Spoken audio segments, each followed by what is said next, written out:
Ketika suaminya berselingkuh dengan restu mertua, Anissa, seorang istri berhijab yang tabah, dipaksa mengambil langkah ekstrim. Ia harus memilih antara mempertahankan rumah tangganya yang hancur, atau mengusir mertua dan pelakor dari rumah mewah impiannya yang ia bangun dengan tangan sendiri. Assalamualaikum warahmatullahi wabarakatuh. Kalian dari mana aja nih? Absen yuk, jangan lupa subscribe. Buat yang sudah subscribe, semoga selalu diberkahi kebaikan dan rezeki yang mengalir. Langit senja di desa tempatku tinggal selalu menawarkan lukisan terindah. Merah jingga berpadu biru gelap, seolah kanvas raksasa yang dilukis tangan tak terlihat. Di teras rumah mewahku yang baru berdiri megah di tengah asrinya desa, aku, Anissa, sering duduk termangu, menikmati hembusan angin yang membawa aroma tanah basah dan dedaunan. Rumah ini, impianku dan Bayu, suamiku, adalah manifestasi cinta kami, sebuah oasis ketenangan di tengah hiruk-pikuk kehidupan kota yang sengaja kami tinggalkan. Aku mengenakan hijab pashmina berwarna pastel, menutupi rambutku dengan rapi, merasakan kedamaian yang belum tergantikan. Bayu, suamiku, adalah pria yang lembut dan penuh perhatian. Kami bertemu di Jakarta, lalu memutuskan untuk membangun hidup baru di desa kelahirannya ini. Dengan segala jerih payah dan tabungan hasil kerja keras kami berdua, rumah ini akhirnya terwujud. Desainnya modern minimalis, namun tetap menyatu dengan nuansa pedesaan yang kental, dikelilingi taman kecil penuh bunga melati dan kamboja. Setiap sudutnya adalah saksi bisu tawa kami, rencana masa depan, dan janji-janji setia yang terucap di bawah bintang. Namun, kedamaian itu mulai terusik sejak kedatangan Ibu Rahma, mertuaku. Beliau memutuskan untuk tinggal bersama kami, dengan alasan ingin menemani masa tua yang lebih tenang. Awalnya, aku menyambutnya dengan tangan terbuka. Bagaimanapun, beliau adalah ibu dari pria yang kucintai. Aku memasak makanan kesukaannya, menyiapkan kamarnya yang paling nyaman, dan berusaha menjadi menantu idaman yang selalu beliau inginkan. Namun, sambutanku tak pernah sehangat yang kuharapkan. Sejak hari pertama, aura dingin Bu Rahma terasa begitu kentara. Matanya yang tajam selalu menilik setiap gerak-geriku, seolah mencari celah. Senyumnya jarang sekali mengembang, bahkan ketika Bayu mencoba melucu. Aku tahu, ia tidak pernah benar-benar merestui hubunganku dengan Bayu. Baginya, aku, wanita berhijab yang sederhana dan bukan berasal dari keluarga berada, tidak pantas mendampingi putranya yang sukses dan rupawan. Rumah sebesar ini, siapa yang membersihkan kalau bukan pembantu? Celetuknya suatu sore, ketika aku sedang menyiram bunga di taman. Aku hanya tersenyum tipis, menjelaskan bahwa aku menyukai kebersihan dan lebih memilih mengerjakannya sendiri. Bayu memang pernah menawarkan untuk mempekerjakan asisten rumah tangga, namun aku menolaknya. Aku ingin rumah ini menjadi istanaku, yang kurawat sendiri dengan tangan dan hatiku. Tapi rupanya, idealismeku dianggap remeh oleh Bu Rahma. Ia selalu membandingkanku dengan menantu teman-temannya yang konon lebih berkelas, lebih anggun, atau memiliki darah biru. Aku hanya bisa menghela napas, berusaha memahami bahwa mungkin ini adalah bentuk kasih sayangnya yang keliru kepada Bayu. Aku percaya, seiring waktu, ia akan melihat ketulusanku. Suatu kali, aku mencoba mengajaknya memasak bersama, menyiapkan hidangan favorit Bayu. Aku berharap, kebersamaan di dapur bisa mencairkan suasana. Namun, Bu Rahma hanya melipat tangan di dada, mengamati setiap gerakan tanganku dengan tatapan menilai. Dulu, ibu yang mengurus semua keperluan Bayu. Dia tidak pernah suka masakan yang terlalu manis. Komentarnya dingin, padahal Bayu selalu memuji masakanku. Aku merasa ada jurang tak terlihat yang semakin dalam antara aku dan mertuaku. Setiap percakapan terasa seperti interogasi, setiap saran terdengar seperti perintah. Rumah yang tadinya terasa seperti surga, perlahan-lahan mulai kehilangan kehangatannya, sedikit demi sedikit, tergerus oleh kehadiran beliau yang dingin dan penuh tuntutan. Aku mulai merasakan sesak di dadaku setiap kali Bu Rahma berbicara. Bayu sendiri, meskipun selalu membelaku di depan ibunya, tidak bisa berbuat banyak. Ia adalah putra tunggal, sangat mencintai ibunya.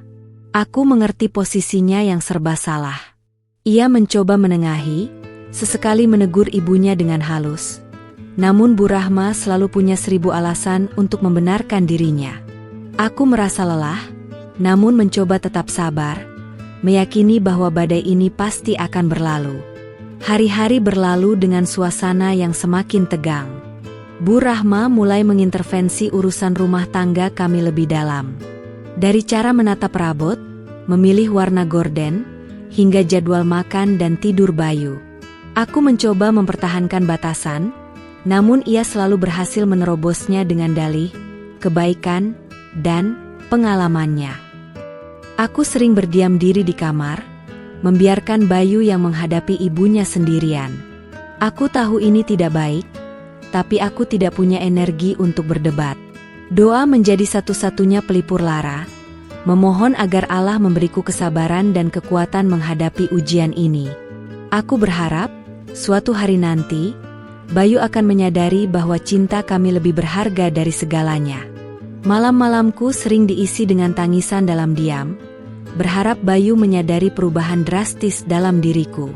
Namun, ia terlalu sibuk dengan pekerjaannya, atau mungkin terlalu lelah menghadapi konflik antara aku dan ibunya. Aku merasa sendiri, meskipun ada Bayu di sampingku. Aku merindukan masa-masa awal pernikahan kami, di mana rumah ini adalah tempat kami berdua membangun mimpi, tanpa campur tangan siapapun. Terkadang, aku bertanya pada diriku sendiri, apakah aku terlalu sensitif? Apakah aku yang terlalu berlebihan menanggapi sikap mertuaku? Namun, setiap kali aku melihat tatapan merendahkan dari Bu Rahma, atau mendengar bisikan-bisikan sinisnya kepada Bayu tentang diriku, aku tahu, perasaanku tidaklah berlebihan. Ia memang tidak menyukaiku. Aku memeluk erat bantal, mencoba menahan isak tangis agar tidak terdengar, hingga ke ruang tamu tempat Bu Rahma dan Bayu sering menghabiskan malam mereka. Sepertinya, hidupku mulai berubah. Keindahan rumah ini terasa hampa. Aku mulai merasa seperti seorang tamu, bukan sebagai tuan rumah. Kehadiran Sari, sang pelakor, dalam kisah ini, berawal dari suatu sore yang hangat. Saat itu, aku sedang menyiapkan teh di dapur, ketika Bayu masuk bersama seorang wanita muda berparas lumayan, dengan rambut panjang terurai dan pakaian yang cukup modis untuk ukuran desa kami. "Anissa, kenalkan ini Sari. Dia adik kelas Bayu waktu SMP," ucap Bayu, memperkenalkan dengan senyum ramah. Sari tersenyum manis padaku, namun matanya memancarkan sesuatu yang sulit kubaca. Sari memperkenalkan dirinya sebagai desainer interior lepas yang kebetulan sedang mencari suasana baru di pedesaan. Ia mengaku tertarik dengan arsitektur rumah kami yang modern, dan ingin belajar banyak dari Bayu yang memang seorang arsitek muda berbakat. Aku tersenyum, menyambutnya dengan sopan, mencoba menyingkirkan perasaan aneh yang mulai merayap dalam diriku. Sebagai wanita berhijab yang menjaga batasan, aku selalu berhati-hati dalam berinteraksi dengan lawan jenis, apalagi di dalam rumahku sendiri. Sejak hari itu, Sari mulai sering berkunjung. Awalnya, ia datang dengan alasan membahas desain atau meminta saran dari Bayu. Aku mencoba berpikir positif, mungkin ia memang hanya tertarik pada pekerjaan Bayu. Namun, frekuensi kedatangannya semakin sering, bahkan di saat-saat yang tidak wajar, seperti makan siang atau bahkan larut malam ketika Bayu baru pulang dari kantor. Alasannya selalu sama, diskusi penting. Yang paling mengejutkanku adalah bagaimana Bu Rahma, mertuaku, menyambut kedatangan Sari. Jika kepadaku ia selalu dingin dan acuh tak acuh, kepada Sari justru sebaliknya. Bu Rahma terlihat sangat akrab dengan Sari. Mereka sering tertawa lepas di ruang tamu, membicarakan hal-hal yang tidak kuketahui, bahkan tak jarang Bu Rahma memuji Sari di depanku. Sari ini cerdas, Anissa. Modis lagi, cocok sekali dengan Bayu yang punya selera tinggi, ucapnya suatu kali, dengan tatapan yang seolah menyindir diriku. Hatiku mencelos mendengar ucapan itu. Bagaimana mungkin seorang ibu memuji wanita lain yang jelas-jelas mendekati putranya yang sudah beristri? Apalagi di hadapanku, istrinya. Aku mencoba menahan emosi, menarik napas dalam-dalam, dan hanya bisa membalas dengan senyum getir. Aku tidak ingin terpancing emosi dan terlihat buruk di mata Bayu. Bayu sendiri, seolah tidak menyadari kecanggungan yang terjadi, terlihat nyaman dengan kehadiran Sari. Mereka sering menghabiskan waktu berdua di ruang kerja Bayu, terkadang hingga larut malam. Aku mencoba mengintip, berharap melihat mereka berdiskusi serius.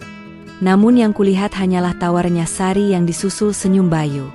Perasaanku semakin tidak tenang. Suatu malam, aku memberanikan diri bertanya pada Bayu. "Mas, apa Sari tidak punya teman lain selain Mas? Kok sering sekali ke sini?" Tanyaku lembut, mencoba tidak terdengar seperti istri yang posesif. Bayu mengusap kepalaku. "Sari hanya butuh bimbingan, sayang. Dia kan baru merintis usaha. Lagi pula, kan ada ibu di sini, jadi tidak masalah," jawabnya santai. Jawaban itu tidak membuatku lega. Justru, menyebut nama Ibu Rahma membuatku semakin curiga. Kecurigaan itu semakin membesar ketika aku mulai memperhatikan perubahan pada Bayu. Ia menjadi lebih sering memegang ponselnya, terkadang bersembunyi saat menerima panggilan. Senyumnya lebih sering terukir saat melihat layar ponselnya, bukan saat melihatku. Bahkan, obrolan kami pun terasa semakin hambar, seolah pikirannya selalu tertuju pada hal lain. Aku mencoba mendekati Bu Rahma, berharap ia bisa membantuku memahami situasi ini. "Ibu, Anissa rasa Sari itu terlalu sering datang ke rumah," ujarku hati-hati. Bu Rahma hanya menatapku tajam. "Loh, kenapa? Dia kan teman baik Bayu. Justru kamu itu harusnya senang. Bayu punya teman yang cerdas seperti Sari. Jangan-jangan kamu cemburu, ya?" sindirnya tajam. Kata-kata Bu Rahma seperti belati yang menusuk hatiku. Cemburu? Tentu saja aku cemburu. Siapa istri yang tidak cemburu melihat suaminya terlalu dekat dengan wanita lain? Apalagi dengan restu dari ibu mertuanya sendiri? Aku merasa tak berdaya. Dukungan yang kuharapkan dari mertuaku ternyata adalah bumerang yang menghantamku. Aku mulai merasa seperti orang asing di rumahku sendiri. Sari semakin berani, terkadang ikut sarapan atau makan malam bersama kami. Ia selalu duduk di dekat Bayu, sesekali menyentuh lengannya saat berbicara, atau melemparkan senyum yang entah mengapa membuatku muak. Aku memperhatikan Bu Rahma selalu tersenyum senang melihat interaksi mereka. Setiap malam, aku hanya bisa berdoa, memohon petunjuk. Apakah dugaanku salah? Apakah ini hanya prasangka burukku saja? Aku mencoba meyakinkan diriku sendiri bahwa Bayu tidak akan pernah mengkhianatiku. Ia adalah pria yang kuberi seluruh hatiku, pria yang dulu berjanji akan menjagaku. Namun, semua tanda-tanda itu terasa terlalu kuat untuk diabaikan. Aku tahu, ini adalah awal dari kehancuran. Badai yang kupikir akan segera berlalu, justru semakin mendekat, dengan kekuatan yang tak terbayangkan. Aku merasa seperti berdiri di tepi jurang, menunggu saatnya aku akan terjatuh. Aku hanya berharap, aku punya kekuatan untuk bangkit kembali, apapun yang terjadi. Malam-malamku semakin sering diisi kegelisahan. Cahaya ponsel Bayu di sampingku sering menyala di tengah malam, memancarkan sinar biru yang menerangi wajahnya yang fokus pada layar. Aku sering terbangun, pura-pura tertidur, lalu melirik diam-diam. Jemarinya bergerak lincah, membalas pesan, terkadang dengan senyum tipis yang tersungging di bibirnya. Senyum yang kini terasa asing, bukan lagi untukku. Aku mencoba menepis pikiran buruk, berulang kali meyakinkan diriku bahwa mungkin itu pesan pekerjaan. Namun, hati kecilku menjerit, tahu ada yang tidak beres. Sari, wanita itu, semakin sering muncul dalam obrolan Bayu dengan ibunya, Bu Rahma. Mereka membicarakan Sari dengan nada kagum, seolah Sari adalah wanita paling sempurna di dunia ini. Aku, sang istri yang setia di samping mereka, seolah tak terlihat, tak dianggap. Suatu pagi, Bayu terburu-buru ke kantor dan lupa membawa ponselnya. Hatiku berdebar kencang. Ini adalah kesempatanku untuk mengetahui kebenarannya. Dengan tangan bergetar, aku membuka ponselnya. Tidak ada kunci sandi. Mataku langsung tertuju pada aplikasi perpesanan. Di sana, nama Sari Desain terpampang jelas di daftar teratas. Jantungku berpacu, napas tertahan di tenggorokan. Aku membuka percakapan mereka.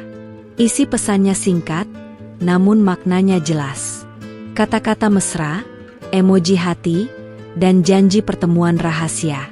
Ada pula foto-foto, bukan foto desain interior, melainkan foto mereka berdua tersenyum akrab di sebuah kafe yang sering kudatangi bersama Bayu. Dunia seolah runtuh di hadapanku. Air mataku mengalir deras, membasahi pipi. Aku merasa tubuhku lemas, lunglai di tepi ranjang. Bagaimana bisa? Mengapa Bayu melakukan ini padaku? Mengapa di rumah yang kami bangun bersama ini, ia mengukir luka yang begitu dalam? Aku menatap cermin, melihat diriku yang berhijab rapi, mata sembab, dan wajah pucat. Aku selalu berusaha menjadi istri terbaik, merawat rumah ini, menyiapkan segala kebutuhannya. Apa yang kurang dariku? Ketika Bayu pulang sore itu, aku mencoba menahan diri. Aku tidak ingin gegabah, ingin bertanya langsung padanya. Namun, melihat senyumnya yang seolah tanpa dosa, aku merasa muak. "Mas, ponselmu tertinggal," ucapku datar, menyodorkan ponselnya. Bayu mengambilnya, sedikit terkejut, namun dengan cepat menguasai diri. "Oh iya, lupa. Terima kasih, sayang," katanya, sambil mencium keningku. Ciuman itu terasa dingin, hambar, penuh kepalsuan. Malam harinya, aku mencoba mengajaknya bicara dari hati ke hati. "Mas, ada yang ingin aku tanyakan," ucapku pelan. Bayu menatapku, sedikit kaget. "Ada apa, Nisa? Kamu terlihat murung," tanyanya, pura-pura tidak tahu. Aku menarik napas dalam-dalam. "Apa ada sesuatu antara Mas dan Sari?" tanyaku langsung, tanpa basa-basi. Bayu terdiam sejenak. Wajahnya berubah pucat. "Anissa, kamu bicara apa? Sari itu hanya teman kerja. Ibu juga ada di sini. Kamu jangan berpikiran aneh-aneh," kilahnya, mencoba mengelak. Aku menatapnya lurus. "Aku melihat pesan-pesan kalian, Mas. Aku melihat foto-foto kalian," ucapku, suaraku bergetar menahan tangis. Seketika Bayu terdiam. Ia membuang muka, menghindari tatapanku. Lalu, dengan suara rendah yang nyaris tak terdengar, ia berkata, "Itu hanya salah paham, Nisa. Kami tidak bermaksud apa-apa." Aku tertawa getir. "Salah paham? Foto-foto mesra, pesan-pesan yang penuh cinta, itu salah paham, Mas?" Air mataku tumpah ruah. Mendengar keributan kami, Bu Rahma keluar dari kamarnya. Matanya menatapku tajam. "Ada apa ini? Kenapa ribut-ribut malam-malam?" tanyanya, suaranya dipenuhi nada tidak suka. Bayu langsung menoleh pada ibunya. "Tidak ada apa-apa, Bu. Anissa hanya sedikit lelah," ucapnya, mencoba menutupi. Namun, aku sudah tidak peduli lagi. "Bayu selingkuh, Bu, dengan Sari." Aku melihat buktinya di ponselnya, teriakku, tidak bisa lagi menahan emosi. Bu Rahma menatapku dengan mata melotot. "Apa katamu? Anissa, jaga bicaramu. Jangan menuduh sembarangan. Bayu itu anak baik-baik," belanya, suaranya meninggi. "Anissa, jangan berlebihan. Kamu menuduh ibu dan Bayu juga? Sambung Bu Rahma, seolah aku menuduhnya terlibat. Padahal, jauh di lubuk hatiku, aku tahu ia memang terlibat. Ia yang selalu memuji Sari, ia yang selalu mendukung kedatangan Sari. Ia yang seolah merestui hubungan haram ini. Aku menatap Bayu, berharap ia akan membela diriku, berharap ia akan jujur pada ibunya, namun Bayu hanya menunduk, tak berani menatapku.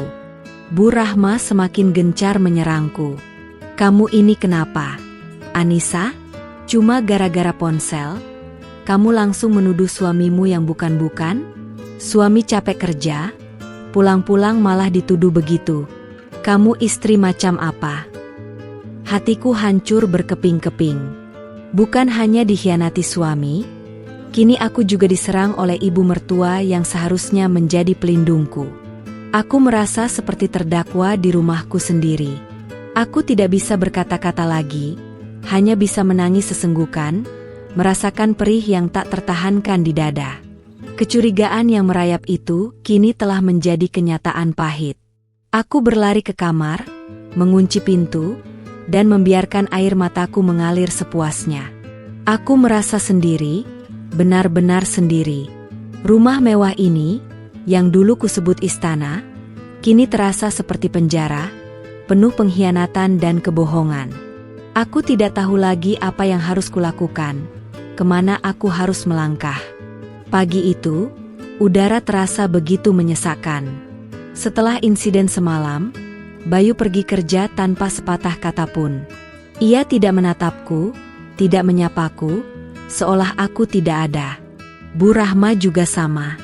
Ia sarapan di meja makan dengan wajah dingin, seolah aku adalah musuh bebuyutannya. Rumah yang biasanya sunyi, kini terasa lebih mencekam dengan keheningan yang penuh amarah. Aku mencoba untuk makan, namun setiap suap terasa hambar, tenggorokanku tercekat. Hatiku masih sakit, perih tak tertahankan. Tuduhan Bu Rahma semalam, yang menyebutku istri tak tahu diri, masih terngiang-ngiang. Bagaimana bisa seorang ibu membela wanita lain yang jelas-jelas menghancurkan rumah tangga putranya sendiri? Apakah ia sebegitu butanya? Atau, apakah ada motif lain di balik semua ini? Pertanyaan-pertanyaan itu terus berputar di kepalaku, membuatku pusing. Aku memutuskan untuk tidak tinggal diam. Jika Bayu dan Bu Rahma memilih untuk menutup mata, aku akan mencari kebenaran sampai tuntas. Ponsel Bayu semalam menjadi titik awal. Aku tahu, ada lebih banyak bukti di luar sana. Aku mulai teringat beberapa kejanggalan. Bayu sering pulang larut dengan aroma parfum wanita yang samar, ia sering menerima telepon di luar rumah, dan sikapnya yang semakin dingin padaku. Dengan tekad yang kuat, aku mulai mencari. Aku memeriksa saku baju Bayu yang belum sempat kumasukkan ke keranjang cucian. Di sana, aku menemukan sebuah struk pembelian cincin di toko perhiasan ternama di kota sebelah. Tanggalnya, 2 hari yang lalu. Jantungku berdebar kencang. Untuk siapa cincin ini? Bukankah ulang tahunku masih jauh? Pikiran buruk langsung menyerbu. Aku juga teringat dompet kecil Bayu yang sering ia bawa. Aku tahu ia menyimpan beberapa kartu di sana, termasuk kartu keanggotaan klub golf. Aku meraih dompetnya dari laci meja di kamar. Di dalam salah satu slot kartu, terselip sebuah foto Polaroid kecil. Foto Bayu dan Sari, sedang berpose sangat dekat, tertawa lepas, dan tangan Bayu merangkul pinggang Sari. Di latar belakang, terlihat sebuah pondok kayu yang sering kami kunjungi saat berlibur, pondok kenangan kami. Aku menjatuhkan foto itu. Tanganku gemetar hebat. Ini bukan salah paham. Ini adalah pengkhianatan. Pengkhianatan yang nyata, yang disaksikan oleh mataku sendiri. Aku tidak bisa lagi membohongi diriku. Sari bukan hanya teman kerja, bukan hanya adik kelas. Ia adalah wanita yang sedang merusak rumah tanggaku. Tiba-tiba, langkah kaki Bu Rahma terdengar mendekat. Aku segera menyembunyikan foto itu di balik hijabku. Bu Rahma masuk kamar, menatapku dengan pandangan tidak suka. Anissa, Kamu belum bersihkan ruang tamu? Jangan hanya melamun saja, tegurnya dingin. Aku hanya mengangguk, berusaha terlihat tenang. Aku tidak ingin ia tahu apa yang baru saja kutemukan. Sepanjang hari itu, aku merasa seperti bom waktu. Aku ingin meledak, berteriak, meluapkan semua kemarahan dan sakit hatiku. Namun, aku tahu aku harus menunggu Bayu. Konfrontasi ini harus disaksikan olehnya. Aku ingin ia melihat betapa hancurnya aku, betapa kejamnya pengkhianatannya. Malam harinya, Bayu pulang. Aku sudah menunggunya di ruang tamu, dengan Bu Rahma yang duduk di sofa, menonton televisi dengan volume cukup keras. "Mas, kita perlu bicara," ucapku, suaraku datar, tanpa emosi. Bayu menatapku, kemudian melirik ibunya. "Ada apa lagi, Nisa?" "Aku lelah," jawabnya, sedikit kesal. Aku mengeluarkan foto Polaroid itu dari saku bajuku, meletakkannya di meja kaca di antara kami. Bu Rahma, yang sempat melirik, langsung terdiam ketika melihat foto itu. Matanya membelalak kaget. Bayu juga sama. Wajahnya langsung pucat pasi, menatap foto itu, lalu menatapku dengan ketakutan di matanya. "Ini apa, Mas?" tanyaku, suaraku meninggi, tidak bisa lagi menahan getaran. Apa ini juga salah paham? Apa ini juga hanya sekadar teman kerja? Bayu mencoba meraih foto itu, namun aku menepis tangannya. "Aku juga menemukan struk pembelian cincin di saku bajumu. Apakah ini untuk Sari? Apakah kau akan menikahinya setelah menghancurkan hatiku?" Bu Rahma bangkit dari sofa. "Bayu, apa ini benar?" tanyanya, suaranya dipenuhi kemarahan. Namun, kemarahan itu bukan ditujukan pada Bayu, melainkan padaku. "Anissa, dari mana kamu dapatkan foto itu? Kamu menggeledah barang-barang suamimu? Itu tidak sopan." Aku menatapnya tidak percaya. Sopankah seorang ibu membela wanita yang menghancurkan rumah tangga putranya sendiri? Sopankah seorang suami berkhianat di rumahnya sendiri? Ibu selalu membela Sari, ibu selalu memuji-muji dia. Apa ibu tidak tahu, dia sedang menghancurkan hidup anak ibu sendiri? Teriakku, tidak peduli lagi dengan nada suaraku yang kian meninggi. Bayu akhirnya mengangkat wajahnya, menatapku dengan mata berkaca-kaca. "Anissa, aku minta maaf," ucapnya, suaranya bergetar. "Aku hilaf. Sari," dia terus-menerus mendekatiku, "dan ibu juga." Ibu seolah merestui. "Jadi, karena ibu merestui, kamu bisa berkhianat, begitu?" tanyaku sinis. Hatiku terasa terbakar. Bu Rahma langsung memotong. "Bayu, kenapa kamu jujur pada wanita ini? Dia akan semakin besar kepala," bentaknya, menatap Bayu tajam. "Anissa, Bayu hanya hilaf. Dia pria, wajar jika tergoda. Lagi pula, kamu juga, mungkin kurang perhatian pada suami." Aku terdiam, tercengang mendengar pembelaan mertuaku. Ia benar-benar membela pelakor. Ia menyalahkan aku atas perselingkuhan anaknya. Mataku berkaca-kaca, memandang Bayu yang hanya menunduk, tidak membela diriku sama sekali. Ia memilih untuk membiarkan ibunya menyalahkanku, seolah aku memang penyebab dari semua ini. Air mataku kembali mengalir deras. Rahasia yang selama ini kubenamkan dalam-dalam, kini terkuak secara menyakitkan. Rumah ini, yang dulunya adalah tempat kami berbagi mimpi, kini menjadi saksi bisu kehancuran mahligai rumah tangga yang kubangun dengan segenap cinta dan harap. Aku merasa sangat sendiri, bahkan lebih sendiri dari sebelumnya. Hati manusia memiliki batas ketahanan, dan hari itu, batasku runtuh berkeping-keping. Setelah pengakuan Bayu dan pembelaan terang-terangan Bu Rahma terhadap Sari, suasana di rumah menjadi neraka. Bayu, yang seolah merasa bersalah, mencoba meminta maaf padaku. Namun setiap kata maafnya terasa hambar, tanpa makna, seperti udara kosong. Bagaimana bisa ia meminta maaf? Sementara ibunya masih terus menyalahkanku? Bu Rahma tidak berhenti. Setiap pagi, siang, dan malam, ia akan melontarkan sindiran-sindiran pedas. Anissa, coba kamu lihat Sari, dia sangat peduli dengan penampilan. Suami itu butuh istri yang segar. Atau, masakanmu ini kurang selera. Pantas saja Bayu cari yang lain. Setiap ucapannya seperti serpihan kaca yang menusuk-nusuk hati. Aku berusaha mengabaikannya, namun rasa sakit itu terlalu nyata. Aku menghabiskan sebagian besar waktuku di kamar, mengurung diri, hanya keluar jika benar-benar perlu. Hijabku terasa semakin berat, seolah menyembunyikan luka yang menganga di dalam. Aku menangis dalam diam, memeluk bantal, membiarkan air mata membasahi sajadah. Rumah mewah ini, yang dulu kusebut istana, kini terasa seperti penjara, penuh pengkhianatan dan kebohongan. Suatu sore, aku mendengar tawa renyah dari ruang tamu. Jantungku berdebar kencang. Aku tahu suara itu. Aku mengintip dari celah pintu kamar.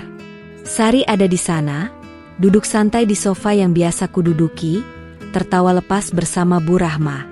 Dan Bayu, ia duduk di antara mereka berdua, sesekali ikut tertawa, seolah tidak ada masalah sama sekali. Pemandangan itu bagaikan pisau tajam yang menusuk tepat ke ulu hatiku. Tidak hanya sering berkunjung, Sari kini menjadi semakin berani. Ia mulai meninggalkan beberapa barang pribadinya di rumah kami. Syal di kursi, buku di meja kopi, bahkan kadang-kadang ia terlihat mengenakan salah satu sandal rumahku. Ini adalah tindakan provokatif, dan yang membuatku semakin sakit hati adalah Bu Rahma membiarkannya, bahkan terkadang tersenyum simpul melihatnya. Aku pernah mencoba bertanya pada Bayu, "Mas, kenapa Sari sering meninggalkan barang-barangnya di sini?" Bayu hanya mengangkat bahu.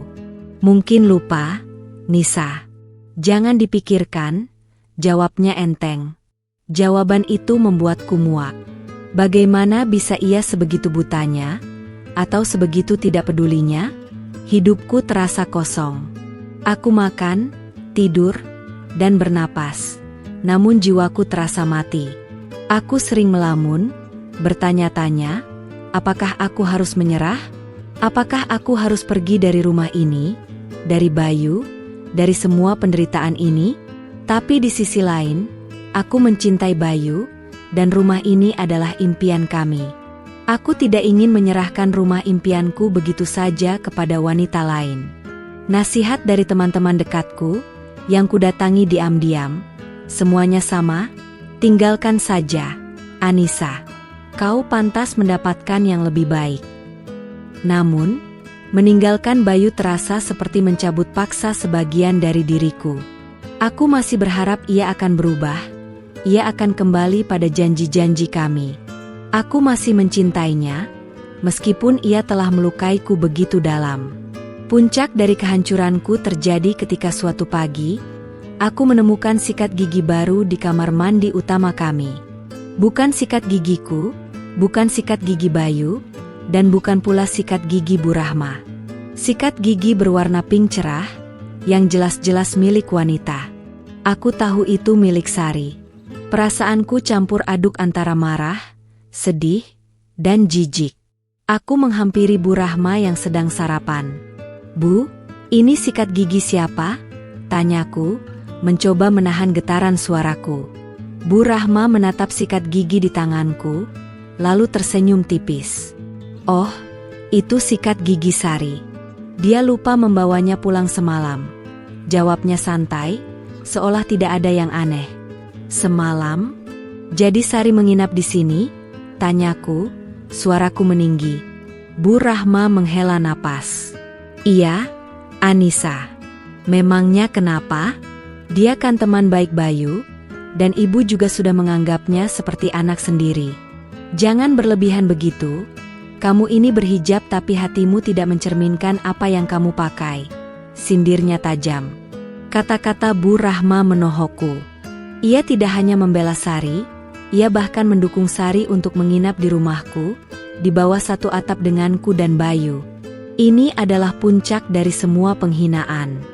Bayu, yang baru saja keluar dari kamar, melihat pemandangan ini. Ia menatapku dengan tatapan bersalah, lalu menunduk. Aku menatap Bayu. "Mas, apa kamu membiarkan Sari menginap di rumah ini?" tanyaku, suaraku bergetar hebat.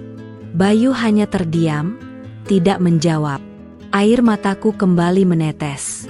Pengkhianatan itu kini bukan lagi bisikan, melainkan teriakan nyaring yang memekakan telinga. Aku berbalik, berlari menuju kamarku. Aku tidak tahu lagi harus bagaimana.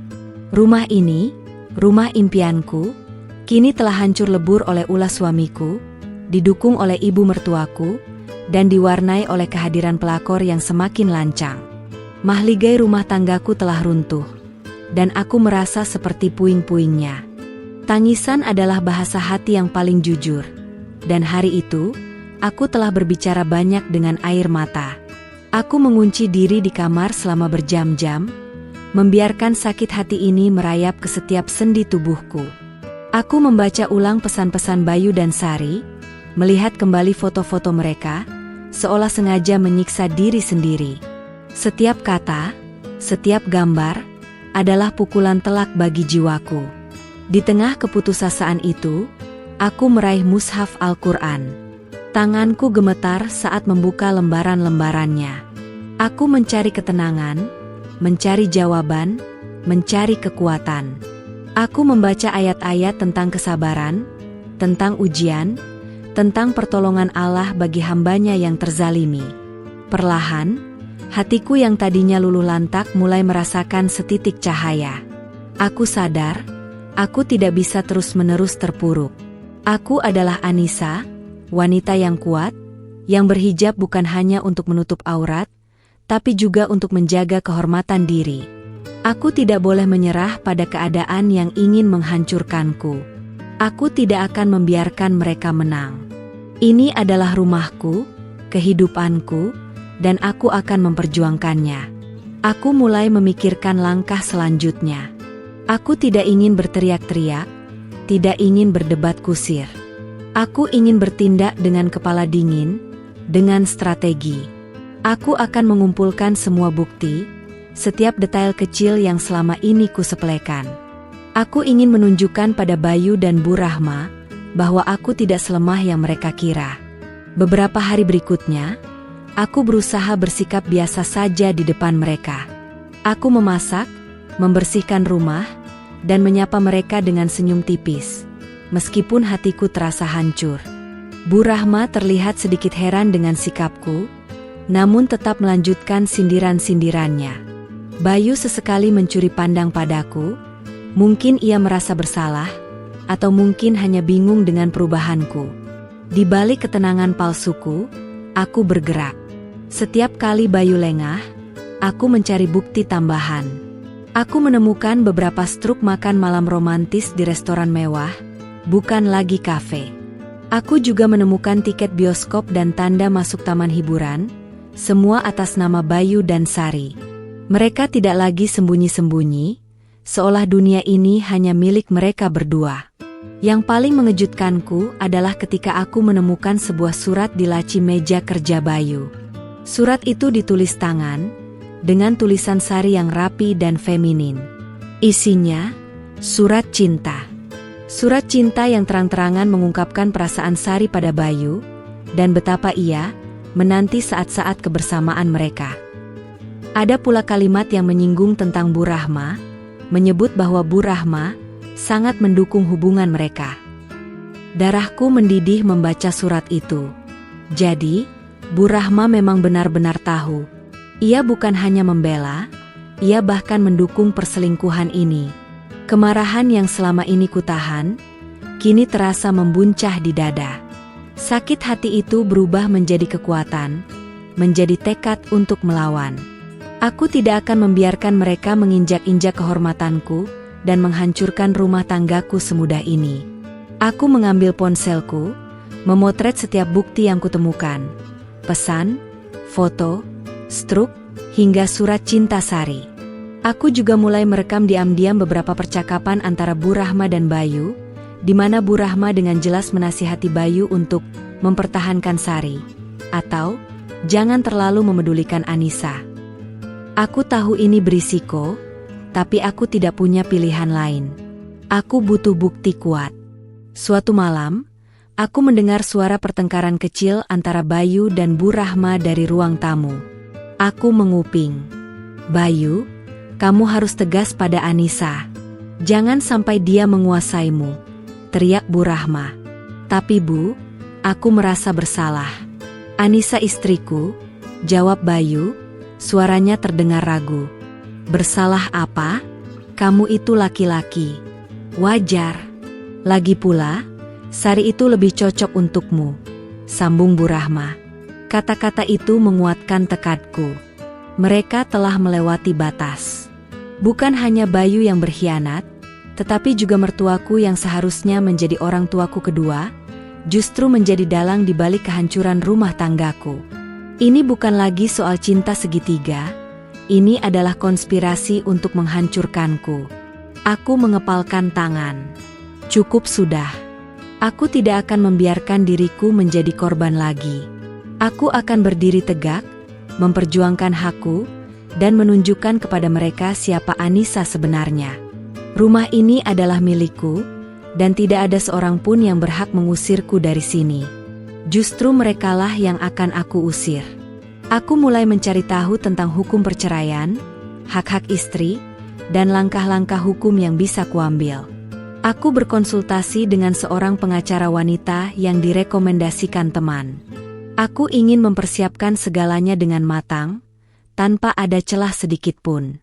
Kini, tidak ada lagi air mata, tidak ada lagi keputusasaan. Yang ada hanyalah tekad yang membara. Setiap tetesan air mata yang tumpah telah mengukir tekad baru dalam diriku. Kini, wajahku tidak lagi murung, namun terpancar kekuatan yang tak tergoyahkan. Hijabku terasa ringan, seolah beban berat yang selama ini menimpaku telah terangkat. Aku bukan lagi Anissa yang rapuh dan terpuruk, melainkan Anissa yang siap menghadapi badai. Strategi telah kubangun matang-matang. Semua bukti telah terkumpul rapi di ponselku, menjadi amunisi untuk pertempuran yang akan datang. Aku mempraktikkan ekspresi datar di depan cermin, mengendalikan setiap emosi yang bergejolak di dada. Aku harus tenang, meskipun badai di dalam diriku mengamuk. Pada suatu malam, saat Bayu dan Bu Rahma sedang asyik menonton televisi di ruang tamu, aku mengambil napas dalam-dalam. Waktunya telah tiba. Dengan langkah mantap, aku mendekati mereka. Bu Rahma melirikku sekilas, lalu kembali fokus pada layar televisi. Bayu, entah mengapa, menatapku dengan tatapan sedikit curiga. Mas, Bu, ada yang ingin saya sampaikan, ucapku, suaraku datar namun tegas. Keduanya menoleh, Bu Rahma dengan ekspresi sedikit kesal. Ada apa lagi, Anissa? Jangan membuat keributan, katanya. Aku mengabaikan sindirannya. Saya tahu tentang hubungan Mas Bayu dengan Sari, kataku, langsung pada intinya. Bayu terkesiap, wajahnya memucat. Bu Rahma tersenyum sinis. Sudah saya bilang, Anissa, jangan berlebihan, belanya. Aku tersenyum tipis. Saya tidak berlebihan, Bu. Saya punya bukti.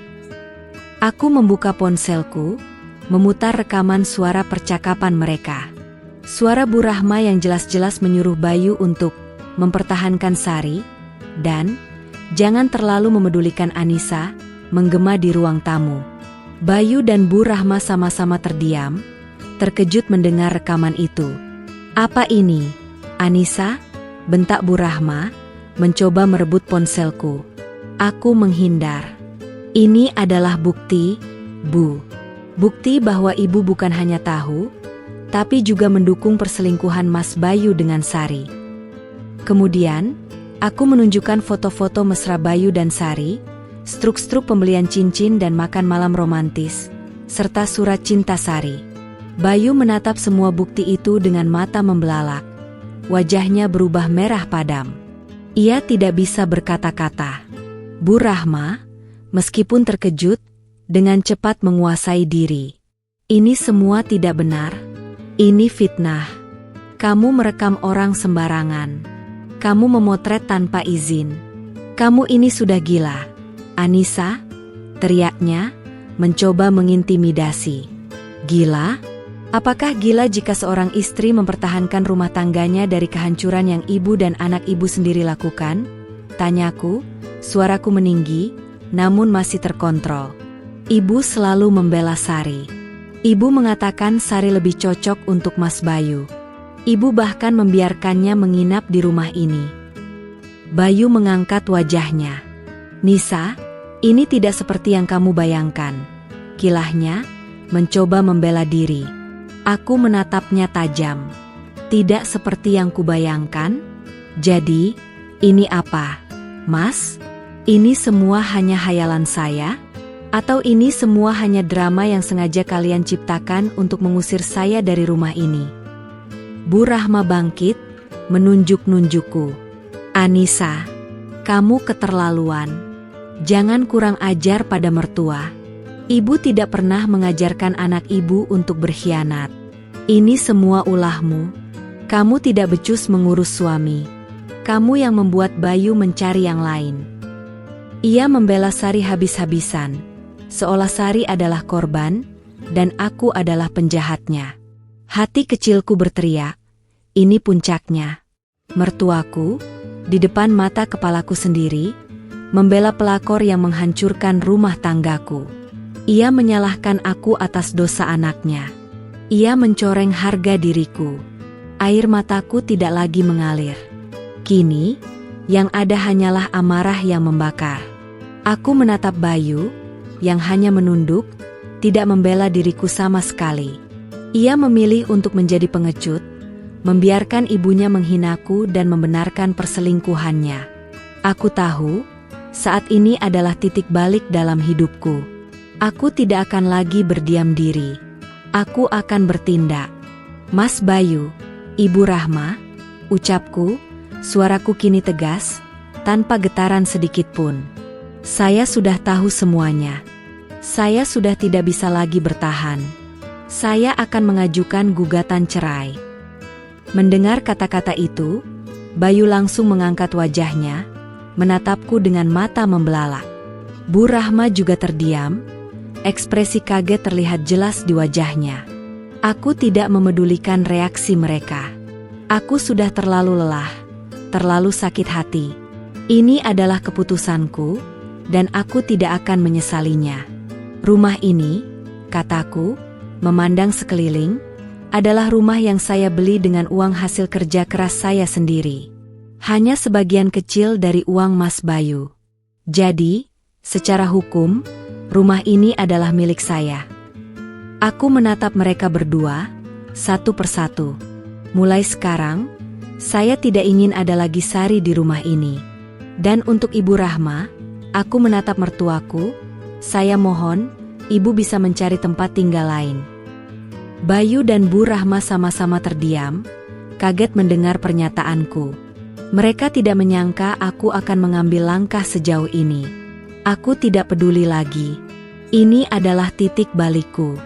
Titik balik untuk sebuah kehidupan baru, tanpa pengkhianatan, tanpa kepalsuan, dan tanpa campur tangan yang merusak. Keheningan yang mencekam setelah pernyataanku terasa begitu tebal, membebani setiap sudut ruangan. Bayu menatapku dengan tatapan tak percaya, seolah ia baru mengenal Anissa yang ada di hadapannya. Bu Rahma, setelah keterkejutannya mereda, bangkit dengan wajah memerah menahan amarah. Ia seperti singa betina yang wilayahnya diusik. Anissa, apa yang kamu katakan? Mengusir ibu? Kamu sudah gila? Teriak Bu Rahma, suaranya melengking. Ini rumah anak ibu. Ini rumah Bayu. Kamu tidak punya hak. Aku menatapnya lurus. Secara hukum, Bu, sebagian besar uang untuk membeli dan membangun rumah ini berasal dari tabungan saya. Saya punya semua bukti transfer dan kwitansinya. Aku tidak ingin berdebat, hanya ingin menyatakan fakta. Saya tidak mengusir. Bu, saya hanya meminta ibu mencari tempat tinggal lain. Ibu bisa kembali ke rumah peninggalan ayah di kampung sebelah, atau tinggal dengan kerabat lain. Bayu akhirnya bersuara, suaranya lemah. Nisa, jangan begini. Ibu kan orang tuaku, ucapnya, mencoba menengahi. Aku menatap Bayu. Orang tua yang membela pelakor yang menghancurkan rumah tangganya sendiri. Mas, orang tua yang menyalahkanku atas dosa-dosamu. Ada kepahitan dalam suaraku. Sejak kapan ibu menganggapku menantunya? Sejak kapan ibu memberiku restu? Bu Rahma menatap Bayu tajam. Bayu, jangan dengarkan wanita ini. Dia sedang mempengaruhi kamu. Dia ingin menguasai semuanya. Ia kemudian beralih menatapku lagi. Kamu itu memang tidak tahu diri. Anissa, sudah dikasih rumah mewah, malah berani mengusir mertua. Dulu kamu itu siapa? Tidak punya apa-apa. Kami yang mengangkat derajatmu. Kata-kata Bu Rahma seperti cambuk yang menghantam harga diriku. Aku adalah wanita berhijab yang selalu berusaha rendah hati, tidak pernah mengungkit masa lalu. Tapi ia, demi membela Sari, berani merendahkanku sampai ke titik terendah. Ini adalah penghinaan yang tak bisa dimaafkan. Saya memang tidak punya apa-apa dulu, Bu, kataku pelan, namun penuh penekanan. Tapi saya punya kehormatan, punya harga diri, dan punya agama yang mengajarkan saya untuk tidak berkhianat. Saya bekerja keras, saya menabung, saya berjuang bersama Mas Bayu untuk membangun rumah ini. Ibu pikir rumah ini jatuh dari langit? Cukup, Anissa. Bayu membentakku, untuk pertama kalinya ia membentakku. Jangan berbicara kasar pada ibuku. Aku menatap Bayu dengan mata nanar. Baiklah, Mas. Saya diam. Tapi saya tidak akan membatalkan keputusan saya. Atau Mas Bayu yang akan pergi bersama ibu dan Sari. Aku tahu pertanyaanku menusuk.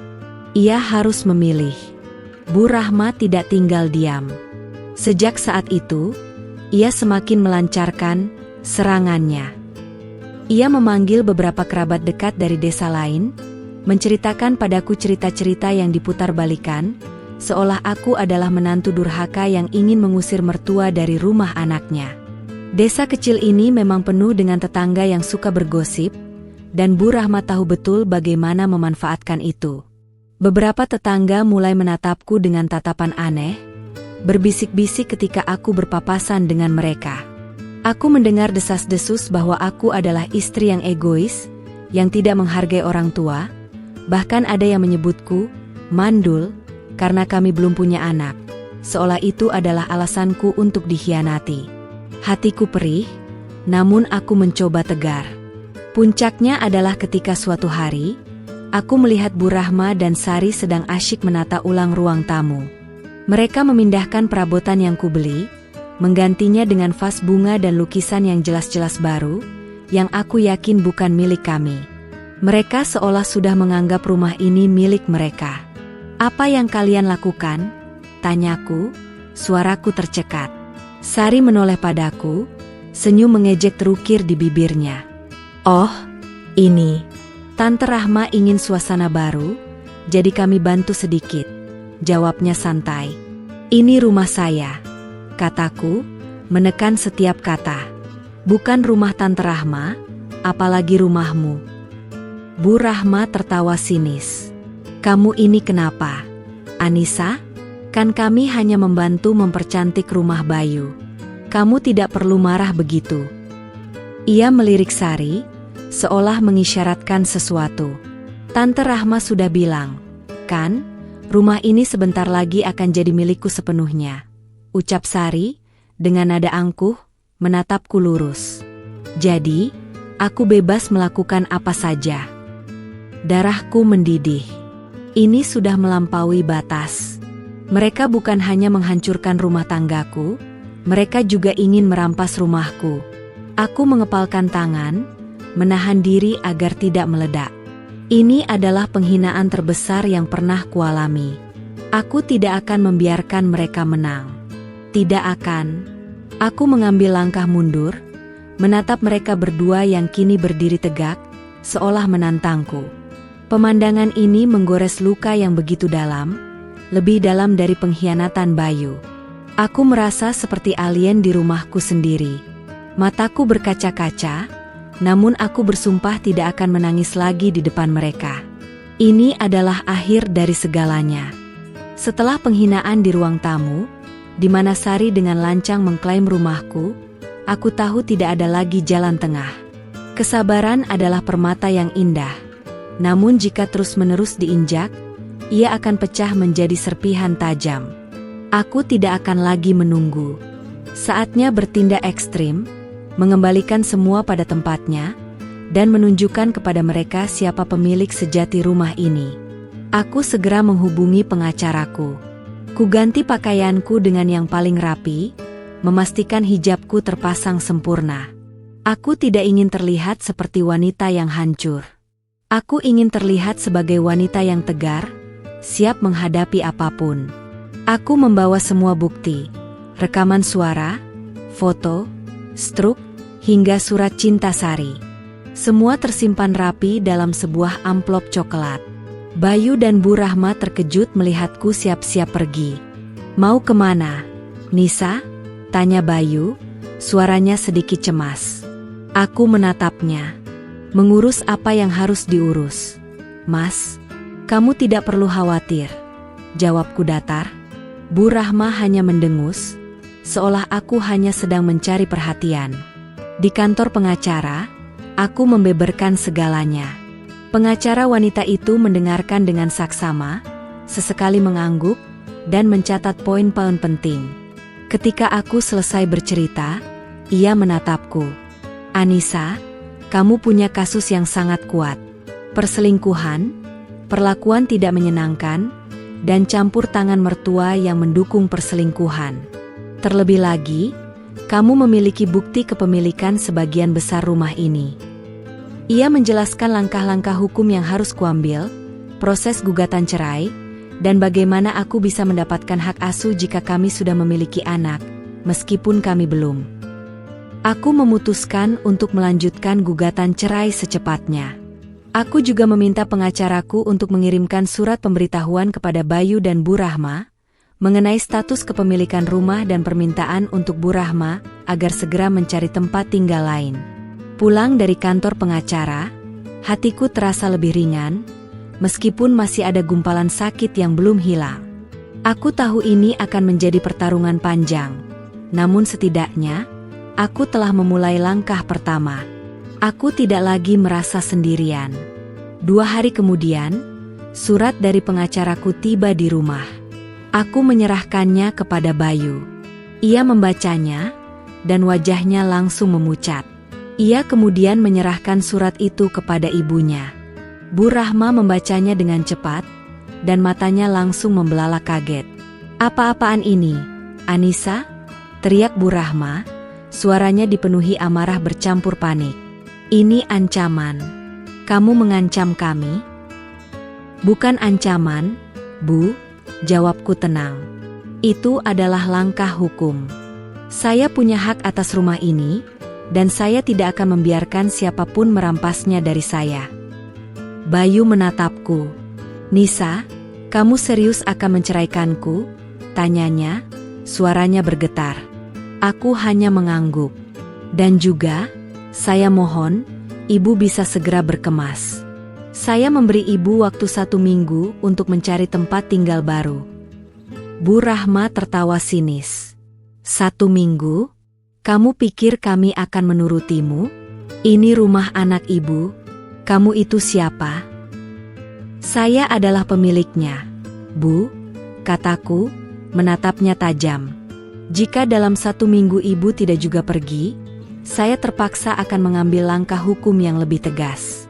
Saya tidak ingin kasar, tapi ibu tidak memberi saya pilihan. Wajah Bu Rahma berubah merah padam. Ia tidak menyangka aku akan sejauh ini. Ia mungkin berpikir aku hanyalah wanita lemah yang akan terus menangis dan mengalah. Ia salah besar. Kejutan yang sebenarnya terjadi keesokan harinya. Sari, yang sering berkunjung, tiba di rumah dengan senyum angkuh seperti biasa. Namun, ia terdiam ketika melihat suasana tegang di ruang tamu. "Ada apa ini?" tanya Sari, melirik Bu Rahma dan Bayu yang terlihat murung. "Ini semua karena wanita ini," teriak Bu Rahma, menunjukku. "Dia akan mengusir ibu dari rumah ini, dan dia akan menceraikan Bayu." Sari menatapku, kemudian tertawa kecil. "Mengusir? Memangnya Anissa punya hak apa? Ini kan rumah Om Bayu," katanya, dengan nada meremehkan. Aku menatapnya tajam. "Kau benar, Sari. Aku punya hak. Karena sebagian besar uang untuk membeli rumah ini adalah milikku. Dan kau, wanita pengganggu, tidak punya hak sama sekali untuk berada di sini. Sekarang juga, tinggalkan rumahku." Sari terdiam, senyumnya memudar. Ia menatap Bayu, seolah meminta perlindungan. Namun, Bayu hanya menunduk, tidak berani menatapku. Ia tahu, aku tidak main-main.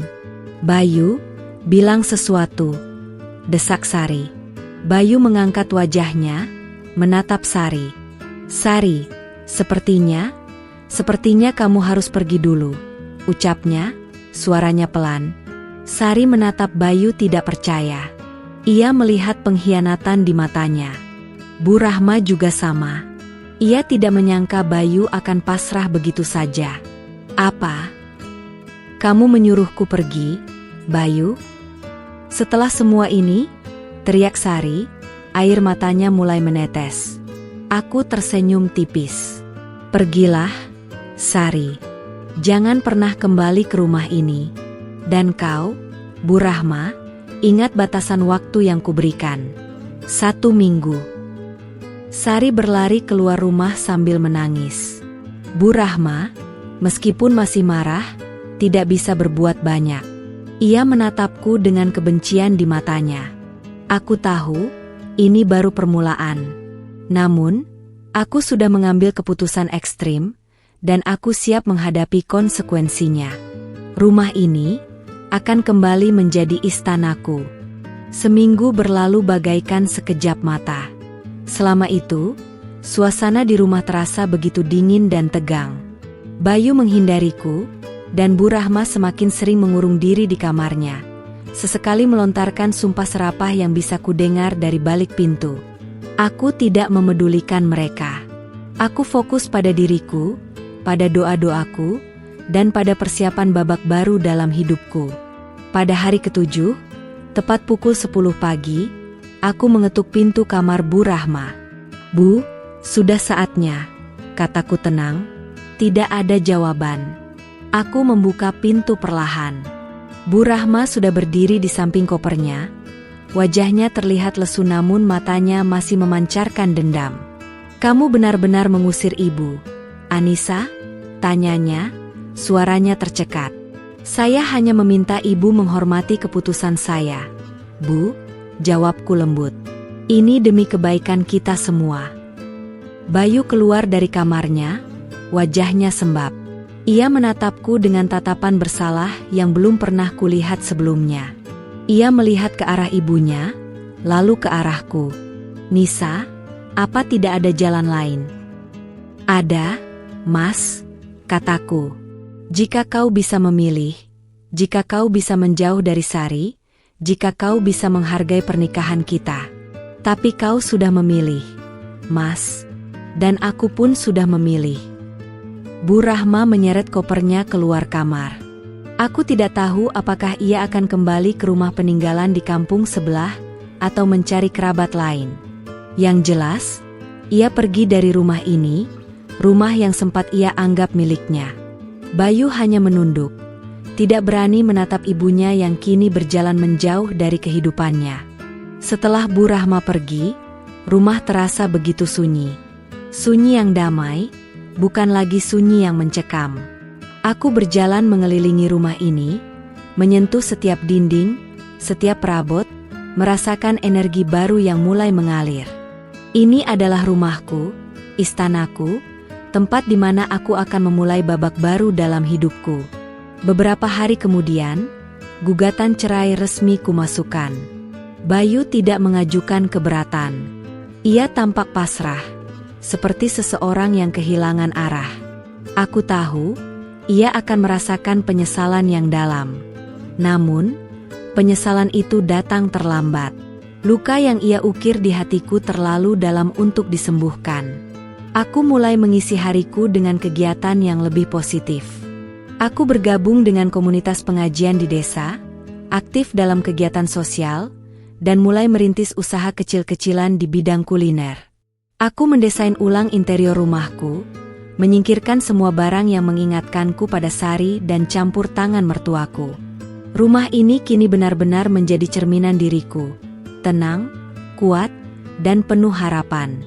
Suatu sore, Bayu datang menemuiku. Ia terlihat jauh lebih kurus, matanya sendu. "Nisa, aku ingin minta maaf. Aku menyesal," ucapnya, suaranya bergetar. "Aku tahu aku salah besar. Aku sudah mengusir Sari. Ibu juga sudah tidak menggangguku lagi." Aku menatapnya, tidak ada lagi kemarahan di hatiku, hanya rasa iba. Penyesalan selalu datang terlambat. "Mas, aku sudah memaafkanmu, tapi aku tidak bisa kembali. Luka ini terlalu dalam. Tapi rumah ini..." Ia menunjuk ke sekeliling. "Rumah ini adalah babak baruku, Mas," kataku. "Aku akan menjaganya dan menjadikannya tempat yang damai untukku. Kau bisa memulai hidup baru. Semoga kau mendapatkan kebahagiaan yang kau cari." Bayu mengangguk pasrah. Ia tahu, tidak ada lagi yang bisa ia lakukan. Ia berbalik dan pergi. Sejak saat itu, aku tidak pernah lagi melihat Bayu atau Bu Rahma. Rumah mewah ini, yang dulu menjadi medan perang, kini menjadi tempatku menemukan kedamaian sejati. Aku tetap berhijab, tetap menjaga kehormatanku, dan tetap menjalani hidup dengan penuh syukur. Aku belajar bahwa kekuatan sejati bukan terletak pada seberapa banyak harta yang kita miliki, melainkan pada seberapa kuat kita bisa bangkit dari keterpurukan, dan seberapa besar kita bisa mempertahankan harga diri. Malam-malamku kini diisi dengan ketenangan. Aku sering duduk di teras, menatap bintang-bintang, dan tersenyum. Aku berhasil melewati badai, dan kini, pelangi sedang menanti. Kisahku mungkin tidak berakhir dengan kebahagiaan layaknya dongeng, namun berakhir dengan kemerdekaan, kekuatan, dan sebuah babak baru yang penuh harapan. Aku, Anissa, telah menemukan diriku kembali, di rumah mewah yang kini benar-benar menjadi milikku seutuhnya.